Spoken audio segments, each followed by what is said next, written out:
Rhema evangelical mission சார்பாக நடத்தப்படுகிற உங்கள் விடுதலை நேரம் என்ற இந்த நிகழ்ச்சிக்கு உங்களை அன்போடு அழைக்கிறோம். பிரியமானவர்களே, ஆண்டவருடைய பெரிதான கிருபையினாலும் இரக்கத்தினாலும் இந்த மீடியா ஊழியத்தை ஆண்டவர் நமக்கு ஆசீர்வதித்து கொண்டே வருகிறார்.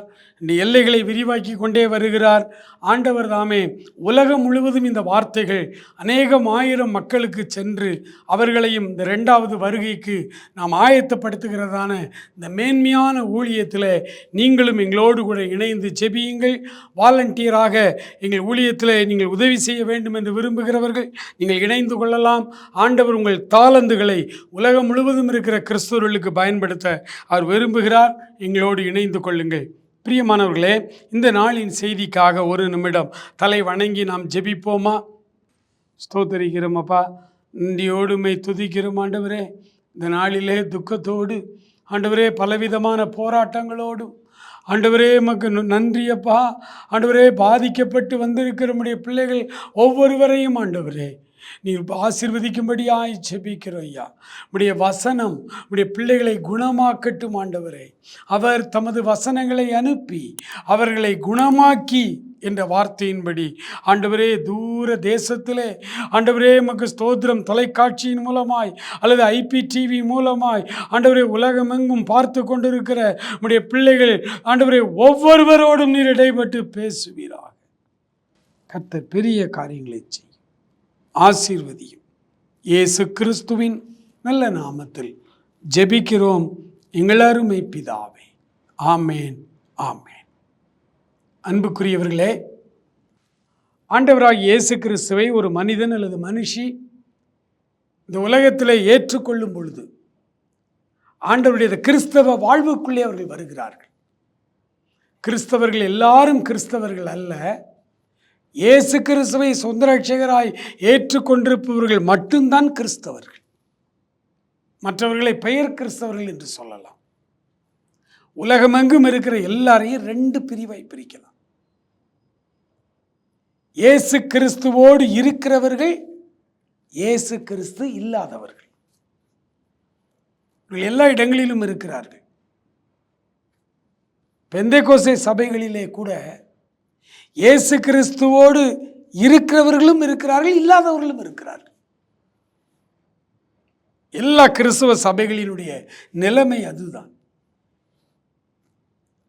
இப்போ ஆண்டவருக்குள்ளாக வந்த கிறிஸ்தவர்கள் அவர்கள் ஆண்டவருக்குள்ளாக வரும் பொழுது அவர்களுடைய வாழ்விலே அவர்கள் என்னென்ன கஷ்டங்களை அனுபவிக்கிறார்கள். ஆண்டவரை ஏற்றுக்கொண்ட உடனே மூடை மூடையாய் பணக்கட்டுகள் வந்து விழுந்து விடாது. ஆண்டவரை ஏற்றுக்கொண்டவுடனே தங்கமாய் வெள்ளியாய் உங்கள் வீட்டை அவர் நிரப்புவார். தவறான மெய் மனதோடு ஆண்டவரை பின்பற்ற விரும்புகிறவர்கள் யாவரும் அப்படியே துன்பப்படுவார்கள். உபத்திரவத்தின் பாதை இது. யார் சொன்னது? இது பஞ்சு மெத்தை என்று. ஒருவன் அப்படி பிரசங்கிப்பானால் அவன் சபிக்கப்பட்டவனாய் இருக்க கடவன். அகன்ற பாதை ஒன்று இருக்கிறது. அந்த பாதையின் வழியாய் செல்லுகிறவர்கள் பலர். அந்த வாழ்க்கை சுலபமான வாழ்க்கை, இனிமையான வாழ்க்கையாய் தோன்றும். முடிவிலே எரி நரகம் காத்திருக்கிறது. மற்றும் ஒரு பாதை, ஜீவனுக்கு போகிற பாதை, வழி நெருக்கமும் இடுக்கமுமான பாதை. அதை கண்டுபிடிக்கிறவர்களே சிலர். அதற்குள் நுழைந்து செல்வது கஷ்டம்தான். பாடுகளின் வழிதான், துன்பத்தின் வழிதான். ஆனால் உலகத்தில் வாழும் பொழுது அந்த பாடுகளின் வழியை, துன்பத்தின் வழியை தெரிந்தெடுத்து அந்த பாடுகளின் வழியாய், துன்பத்தின் வழியாய் கஷ்டப்பட்டு இந்த உலக வாழ்க்கையை ஆண்டவருக்குள்ளாக முடிக்கும் பொழுது முடிவிலே இயேசு கிறிஸ்து காத்திருப்பார். நித்திய ஜீவனுக்கு நம்மை அழைத்து செல்வார். ஒரு சண்டே கிளாஸ் டீச்சர் ஐஸ்வர்யவான் லாசரு சம்பவத்தை எடுத்து கதையாய் சொன்னார்கள். சின்ன தம்பி மாணவர்கள் 6ஆம் வகுப்பு 7ஆம் வகுப்பு படிக்கிறவர்கள் அவளோடு இந்த கதையை கேட்டுக்கொண்டே இருந்தார்கள். அந்த சண்டே கிளாஸ் டீச்சர் மிக அழகாய் அந்த கதையை சொன்னார்கள். கதையெல்லாம் சொல்லிவிட்டு அவர்கள் கேட்டார்கள். யாருக்கெல்லாம் லாசருவாய் வாழ ஆசை? யாருக்கெல்லாம் ஐஸ்வர்யவானாய் வாழ ஆசை என்று கேட்டார்கள். வகுப்பில் இருந்த 99% மாணவர்கள் கரங்களை தூக்கினார்கள். ஐஸ்வர்யவானாய் வாழ விரும்புகிறோம், சம்பிரமமாய் வாழ விரும்புகிறோம். இந்த உலகத்தில் பசி பஞ்சம் பட்டினி இல்லாமல் பட்டாடையும் இரத்தாம்பரமும் உடுத்தி பெரிய பெரிய மாட மாளிகைகளிலே நாங்கள் விருந்துண்ண ஆசைப்படுகிறோம். சண்டே கிளாஸ் டீச்சருக்கு ரொம்ப கவலை. இவ்வளோ கஷ்டப்பட்டு இந்த சம்பவத்தை கதையாய் ஆக்கி இவ்வளவு தத்துருவமாக சொல்லி இருக்கிறேன். ஆனால் இந்த பசங்க அவ்வளோ பேரும் ஐஸ்வர்யவனாய் வாழ்ந்துடணும், திரும்ப நரகத்துக்கு போகணும் அப்படி சொல்கிறாங்களேன்னு சொல்லும்போது ஒரு மாணவன் மட்டும் கரங்களை உயர்த்தாமல் இருந்தான். டீச்சர் கொஞ்சம் நம்பிக்கை, சரி ஒருத்தனாவது நம்ம சைடில் இருப்பானான்னு சொல்லி, தம்பி நீ ஏன் கரங்களை தூக்காமல் இருக்கிற, நீ இந்த உலகத்தில் வாழும் பொழுது யாரா வாழணும் ஆசைப்படுற? நான் சொன்னான், டீச்சர் இந்த உலகத்தில் வாழும்போது ஐஸ்வர்யவானா வாழணும், மரித்த உடனே லாசருவா நான் மாறிடணும். நீங்கள் நம்மள ரொம்ப பேருக்கு அப்படித்தான் ஆசை, இங்கே இருக்கும்போதும் நல்லா இருக்கணும், மரித்த உடனே ஆபிரகாம் அடிக்கும் போயிடணும், இந்த வேதனை உள்ள எரி நரகத்துக்கு போய்விடக்கூடாது. கூழுக்கும் ஆசை, மீசைக்கும் ஆசை. இதுதான் இந்த கிறிஸ்தவ நிலைமை. ஆனால் வேத வசனம் சொல்லுகிறது, ஏதாவது ஒன்றைத்தான் நீங்கள் தெரிந்தெடுக்க முடியும். ஒன்று அழிவுக்கு போகிற வழி, மரண வழி, இன்னொன்று ஜீவ வழி. இப்போ கிறிஸ்துவுக்குள்ளாக ஒரு வாலிபன் அல்லது ஒரு மனுஷன் மனுஷி எந்த வயதிலோ இயேசு கிறிஸ்துவை சொந்த ரட்சகரை ஏற்றுக்கொண்டார்கள் என்று வைத்துக்கொள்வோம். அவர்கள் அனுபவிக்கிற பிரச்சனைகளைத்தான் அதை எப்படி கிறிஸ்துவுக்குள்ளாக சரி செய்ய வேண்டும் என்றுதான் இந்த ரோமருக்கு எழுதின நிருபம் அழகாய் கற்றுக் கொடுத்து கொண்டே வருகிறது. பவுல் அப்போஸ்தலன் மூலமாக ரோமாபுரி எங்கும் இருக்கிற கிறிஸ்தவர்கள், ஆண்டவரை புதிதாக ஏற்றுக்கொண்டவர்களுக்கு எழுதப்பட்ட ஆரம்ப கட்ட சத்தியங்கள் தான் இந்த 16 அதிகாரங்கள் ரோமர். அதில் 7ஆம் அதிகாரத்துக்கு வர்றோம் பாருங்க, அற்புதமான அதிகாரம். நம்முடைய அந்தரங்க வாழ்வை தோல் உரித்து காண்பிக்கிற ஒரு அதிகாரம். இந்த அதிகாரத்தில் பவுல் அப்போஸ்தலன் சொல்லுகிறார், தன்னையே பாவித்து தன்னுடைய நிலைமையை அப்பட்டமாக எழுதுகிறார். சொல்ற கிறிஸ்துவுக்குள்ள வந்துட்டேன், அவருக்கு பிரியமாய் வாழ விரும்புகிறேன், பைபிள் வாசிக்கணும், ஜெபிக்கணும், பரிசுத்தமாக வாழணும், பாவம் செய்யக்கூடாது அப்படின்னு நான் நினைக்கிறேன். ஆனால் நான் நினைக்கிறது நடக்கலை. இன்றைக்கி நம்முடைய நிலைமையை பாருங்க. ஆண்டவரை ஏற்றுக்கொண்டு வருகிற பலர் சொல்கிறாங்க, பிரதர் ஜெபிக்கிறேன் பிரதர், மணிக்கணக்கா முழங்காலில் நிற்கிறேன் பிரதர்,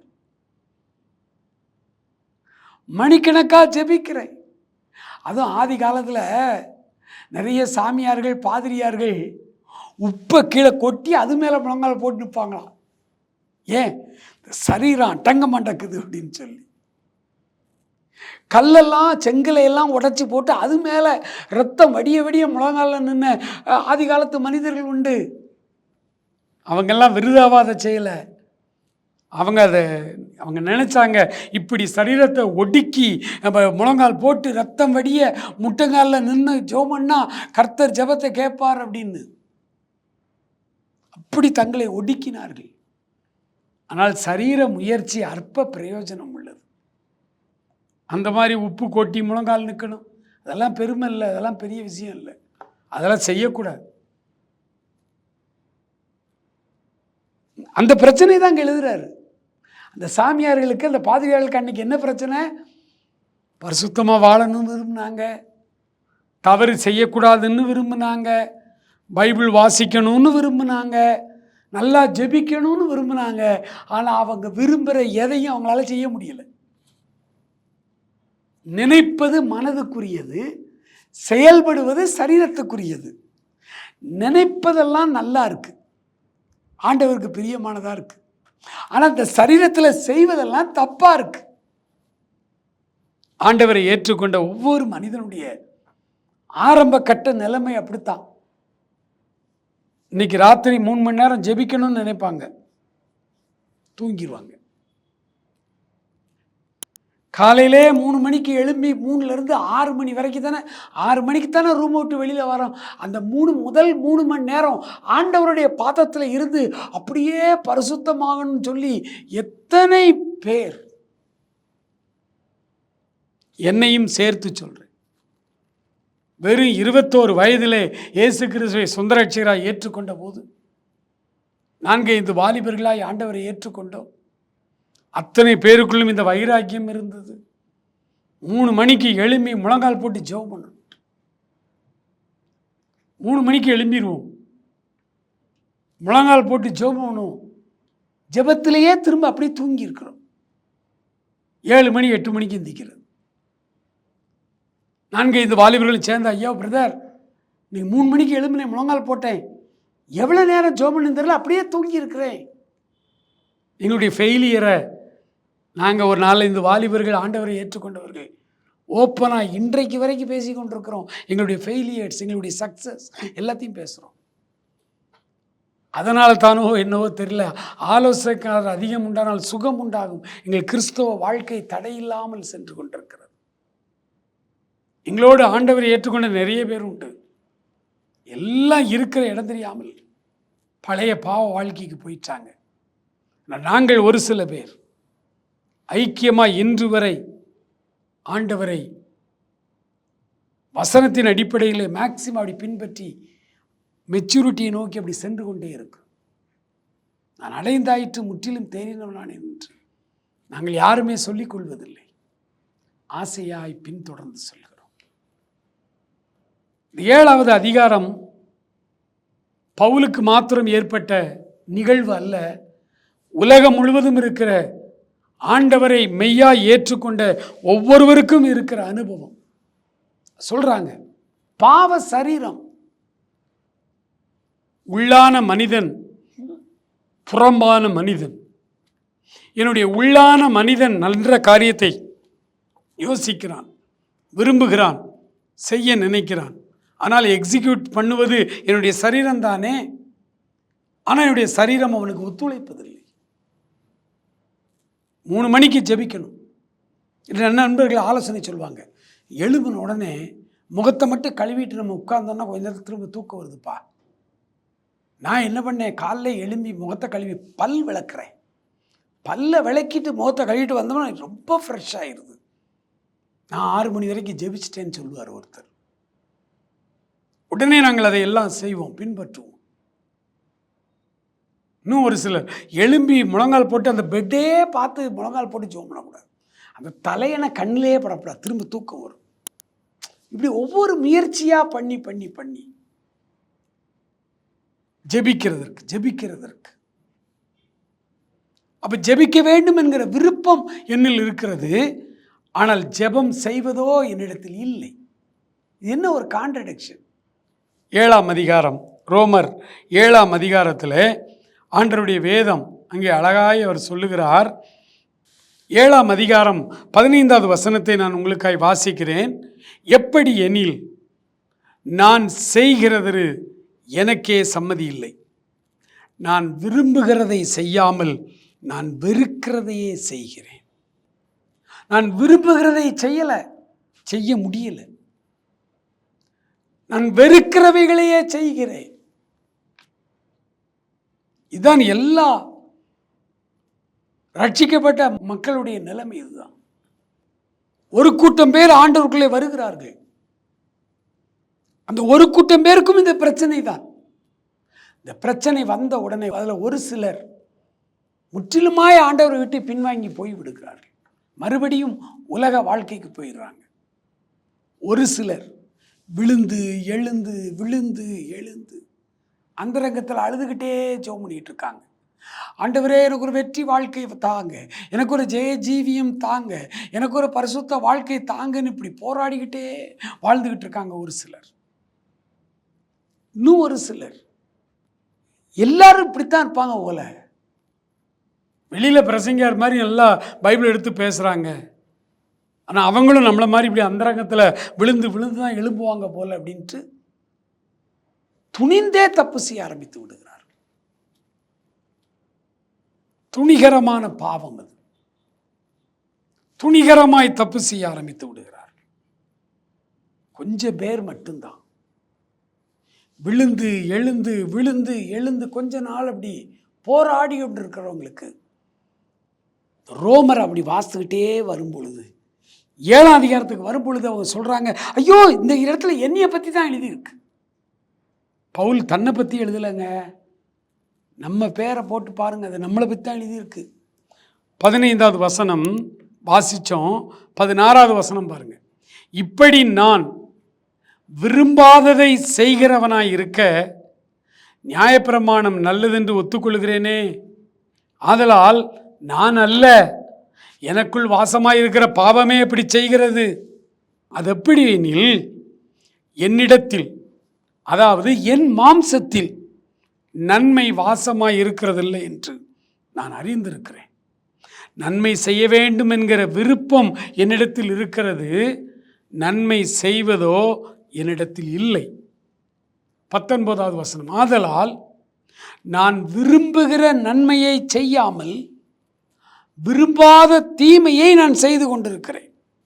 இப்படித்தானே நம்முடைய நிலைமை இருக்கிறது. ஆண்டவரை ஏற்றுக்கொண்டோம். நான் சகோதர சகோதரிகள் எல்லாருக்கும் சொல்கிறேன், ஏன்னா உங்களுடைய வாலிப வயதில் தான் நாங்களும் ஆண்டவரை ஏற்றுக்கொண்டு வந்தோம்.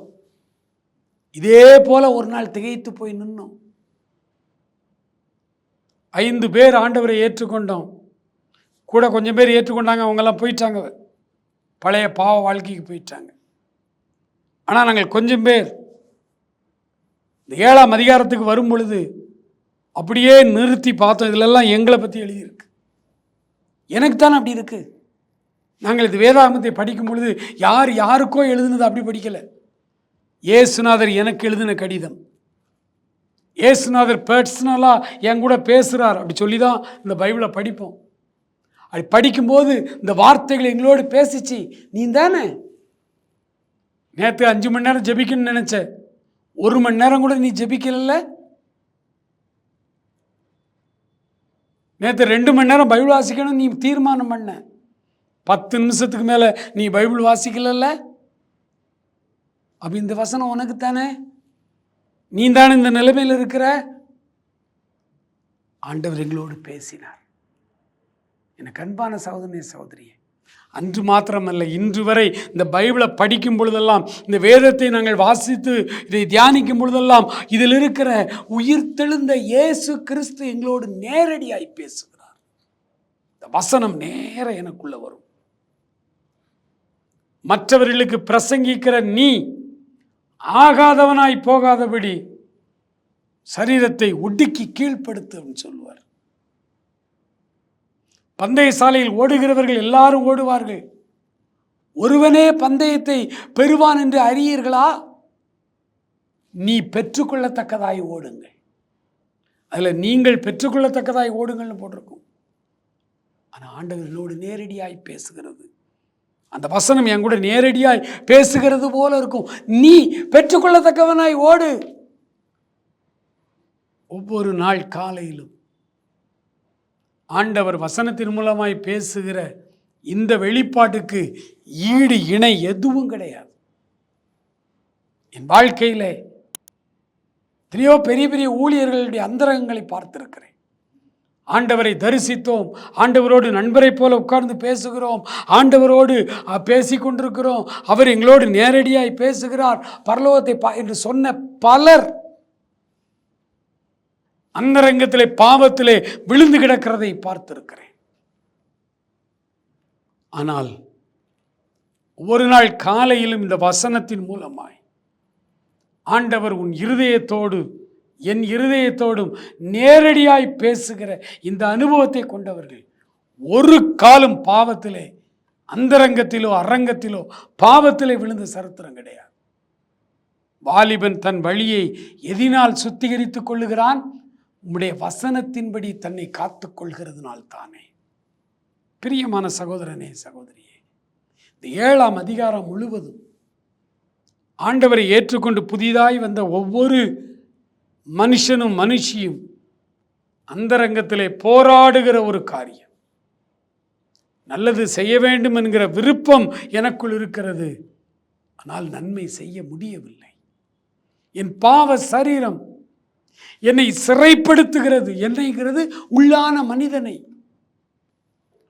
இதே அதிகாரத்தில் 2 வசனத்தை மறுபடியும் வாசிக்கலாம். 7ஆம் அதிகாரம் 24வது வசனம். நிர்பந்தமான மனுஷன் நான், இந்த மரண சரீரத்திலிருந்து யார் என்னை விடுதலையாக்குவார்? 23வது வசனத்திலே, ஆகிலும் என் மனதின் பிரமாணத்திற்கு விரோதமாய் போராடுகிற வேறொரு பிரமாணத்தை என் அவயவங்களில் இருக்க காண்கிறேன். அது என் அவயவங்களில் உண்டாயிருக்கிற பாவ பிரமாணத்திற்கு என்னை சிறையாக்கி கொள்கிறது. ஆண்டவருக்குள்ளே புதிய மனிதனாய் புது வாழ்க்கைக்குள்ளே வந்த ஒவ்வொருவருக்கும் இந்த போராட்டம், இந்த பிரச்சனை இருக்கிறது. எல்லாருமே சொல்றோம், ஐயோ ஏன் இந்த பாவ உலகத்தில் இருக்கிறேன், இனி ஆண்டவர் எடுத்துக்கொள்ள கூடாதா? நான் இந்த மரண சரீரத்திலிருந்து யார் என்னை விடுதலையாக்குவார்கள்? யார் என்னை விடுதலையாக்குவார்கள்? 7ஆம் அதிகாரம் முழுவதுமே பவுல் அப்போஸ்தலனை போல நாம் ஒவ்வொருவரும் போராடுகிறோம். இப்ப தெளிவா நமக்கு புரிஞ்சிருச்சு. உள்ளான மனிதன், புறம்பான மனிதன். உள்ளான மனிதன் யோசிப்பதையும் விரும்புவதையும் இந்த புறம்பான மனுஷன் செய்யணும். ஆனால் அந்த உள்ளான மனிதனும் புறம்பான மனிதனும் நினைக்கிற விரும்புகிற எதையும் இந்த சரீரம், புறம்பான சரீரம் செய்ய மறுக்கிறது. அப்படியெல்லாம் எனக்கு ஒரு விடுதலை வேண்டி இருக்கிறது. பாவ சரீரத்திலிருந்து எனக்கு ஒரு விடுதலை. இமயமலை சிகரங்களுக்குள்ளே நீங்க போனீங்கன்னா அங்கே நிறைய முனிவர்கள், சாதுக்கள் இருப்பார்களாம். தவம் செய்து கொண்டிருப்பார்களாம்.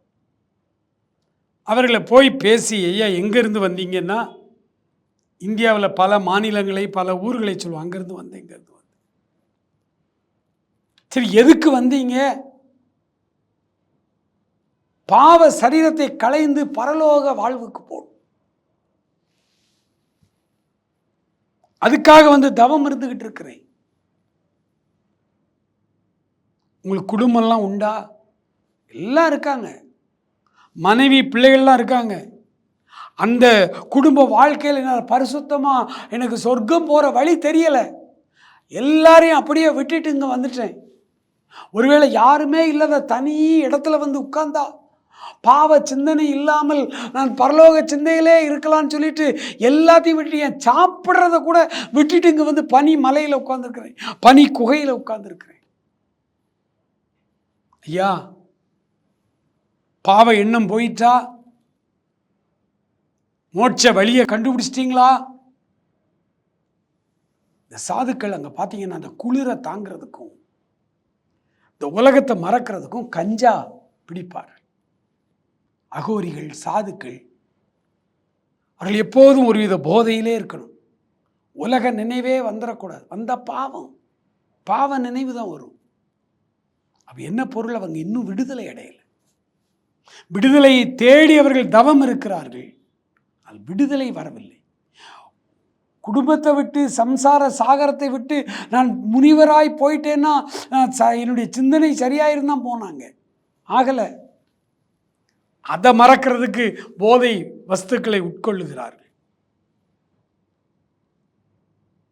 என்ன செய்ய போகிறோம்? இதே நிலைமை தான் அவங்களுக்கும். யார் இந்த மரண சரீரத்திலிருந்து என்னை விடுதலையாக்குவார்கள்? ரொம்ப வருஷத்துக்கு முன்னால சாது சுந்தர் சிங் என்ற பக்தர் அந்த இமயமலையில் போய் அவர் சாதுக்களை, சன்னியாசிகளை சந்தித்த பொழுது ஒரு சன்னியாசி ஒத்த கையை தூக்கிக்கிட்டே தவம் இருந்தாராம். இவர் கேட்டாராம், ஏன் இப்படி இருக்கீங்க? எல்லாம் இந்த பிரச்சனையை தான் சொல்லியிருக்காங்க. இந்த கையை கீழே போட்டான்னு, இல்லை இது போட முடியாது, 15 வருடமாக கையை இப்படி தூக்கியே வச்சிருக்கேன், இந்த கை செயலிழந்து போயிட்டு, மரத்து போயிட்டு, இனி இந்த கையை இப்படி கீழே இறக்க முடியாது. ஏன் இவ்வளவு கடும் தவம் பண்றீங்க? சொர்க்கத்தை அடைய வேண்டும், இந்த பாவ சரீரத்திலிருந்து விடுதலை ஆக வேண்டும். எனக்கு அன்பானவர்களே, பாவ சரீரத்திலிருந்து நீங்கள் விடுதலையாக உங்களுடைய உள்ளான மனிதன் நினைக்கிற எல்லா நல்ல காரியங்களையும் நன்மைகளையும் கடவுளுக்கேற்ற காரியங்களை உங்களுடைய சரீரம் எக்ஸிக்யூட் பண்ண வேண்டுமானால் நீங்கள் ஒரு காரியம் செய்ய வேண்டும். ஆண்டவருக்கு உங்களை முழுவதுமாய் அர்ப்பணித்து ஆண்டவர் உங்களுக்கு ஒரு ஈவை தர விரும்புகிறார். கடைசி வசனத்தை வாசித்து உங்களுக்காக நான் ஜெபிக்க போகிறேன். 7ஆம் அதிகாரம் 25வது வசனம் சொல்லுகிறது, நம்முடைய கர்த்தராகிய இயேசு கிறிஸ்து மூலமாய் தேவனை ஸ்தோத்தரிக்கிறேன். ஆதலால் நானே என் மனதினாலே தேவனுடைய பிரமாணத்திற்கும் மாம்சத்தினாலே பாவ பிரமாணத்துக்கும் ஊழியம் செய்து கொண்டிருக்கிறேன். இதுதான் இன்றைய கிறிஸ்தவருடைய நிலைமை. மனசுல ஆண்டவருக்கு ஊழியம் செய்யணும், ஆண்டவரோடு பேசணும், ஜெபிக்கணும், ஆண்டவர் ஏன் கூட பேசணும், வசனத்தை படிக்கணும், அந்த ஆசையெல்லாம் இருக்கு. அப்படி வாழ்ந்துகிட்டு இருக்கேன். ஆனா என் சரீரம் பாவத்திற்கு ஊழியம் செய்யுது. இப்படிதான் என்னுடைய வாழ்க்கை இரட்டை வாழ்க்கையா இருக்கு. இதைத்தான் அன்றைக்கு யோசுவா சொன்னார் இஸ்ரவேல் ஜனங்களை பார்த்து, எந்த மட்டும் 2 நினைவுகளினால் குந்தி குந்தி நடப்பீர்கள், கர்த்தர் தெய்வமானால் அவரை பின்பற்றுங்கள், இல்லை பாகால் தெய்வமானால் அவனை பின்பற்றுங்கள். எது மட்டும் 2 நினைவுகளினால் குந்தி குந்தி நடப்பீர்கள்? ஜெபிப்போமா? யாருக்கெல்லாம் இந்த பிரச்சனை, ஆண்டவரை ஏற்றுக்கொண்ட ஒவ்வொருவருக்கும் இந்த பிரச்சனை வரும். ஆண்டவருடைய சமூகத்தில் உங்களை அர்ப்பணித்து நீங்கள் ஜெபியுங்கள். நான் உங்களுக்காக ஜெபிக்க, இந்த நிலைமையை கடந்துதான் நாங்கள் வந்திருக்கிறோம்.